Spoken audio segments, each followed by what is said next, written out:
They abandoned her, left her to fade away. Not with a bang, but with a silent, suffocating slowness. It was the cruelty of a silent judgment, like casting a wounded animal into the scorching desert and trusting the sun to do the rest. The July air in the Mojave was thick and unyielding, a breath that never returned. Ridge Bend lay motionless, baking under a sun that fractured old timber and scorched the eyes of any fool who ran for too long. Cole Brennan, 42, had seen more than his share of sorrow. He wasn't a sentimental man, not after putting a brother in the ground, watching a home burn to ash, and losing the woman who once filled his silence. But what he came across that day, it was a scar a man carries forever. She was there, at the far edge of his land, by the fence he'd meant to fix for years. Her feet were bare, her dress drenched to the knees, and a burlap sack, the kind used for grain, was tied mercilessly over her head. Her wrists were bound, the rope biting deep, leaving marks that would make barbed wire feel shame. And yet she stood utterly still. No struggle, no movement, no sound. She simply waited as if she knew no one was coming. Now I want you to ask yourself, have you ever seen something so profoundly wrong it makes your teeth ache? Cole slid from his horse, didn't utter a single word. He walked with the deliberate pace of a man approaching an unseen precipice. The girl's voice, when it came, was a dry whisper that crumbled mid-syllable. "Please, take them off." Cole didn't speak. He crouched, his movements slow and careful, like a man unsure if the slightest mistake might shatter what stood before him. The girl, in a voice as fragile as cracked glass, repeated her plea, "Please, take them off." Her gaze was fixed somewhere beyond him, beyond the horizon, as if her soul had already left the country. He reached out and, without a word, began to work on the knots.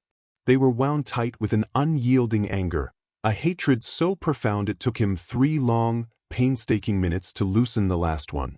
When the burlap finally came away, she was not the monster they had made her out to be. She was just a girl, no older than 20. Her eyes, wide and hollowed out by fear, met his, and he saw it all there. The pain, the betrayal, the memory of her captors. But Cole didn't look for long. He simply held out a canteen, and she drank. Her hands trembled so violently he had to steady them with his own calloused fingers. She gulped the water, her throat working hard as if trying to remember how. There was a silence that settled between them then, not an awkward one, but the kind that appears when two people have seen too much of the world's ugly side to pretend it's beautiful. He led her to the shade of his porch, poured her another cup of water, and went inside to put a pot of potatoes on the fire. He didn't ask her name. He didn't ask where she was from. He didn't ask what had happened. He just acted. And in the unforgiving heart of the West, where words were often used to cause harm, his silence was the loudest act of kindness she had ever known. Word travels faster than a rifle shot in a town like Ridgerist, and stories warp like old wood in the sun. It wasn't long before 2 men rode up on Cole's land. They were too clean for farmhands, their hands soft, their clothes free of dust. And they were too quiet for tourists, their eyes darting, never settling. One was tall and gaunt, with a face like a dried-up riverbed, the other short and wide, his shoulders slumping under the weight of a thick duster. They dismounted, not a word between them, and walked toward the girl, who was sitting on the porch steps, staring at the horizon. The tall one spoke first, his voice a low growl. "She's ours, Mercer. We've come to collect." Cole stepped out from the doorway, his silhouette a stark line against the low sun. "She's not a thing to be collected," he said, his voice flat. "She's a person." The tall man scoffed, a dry, bitter sound. "She's trouble. She knows things she shouldn't. You'd be wise to let us take her and be done with it." Cole's reply was simple, firm. "She's not going anywhere she doesn't want to go." A chilling smile spread across the tall man's face. "Every dog has its day, Mercer.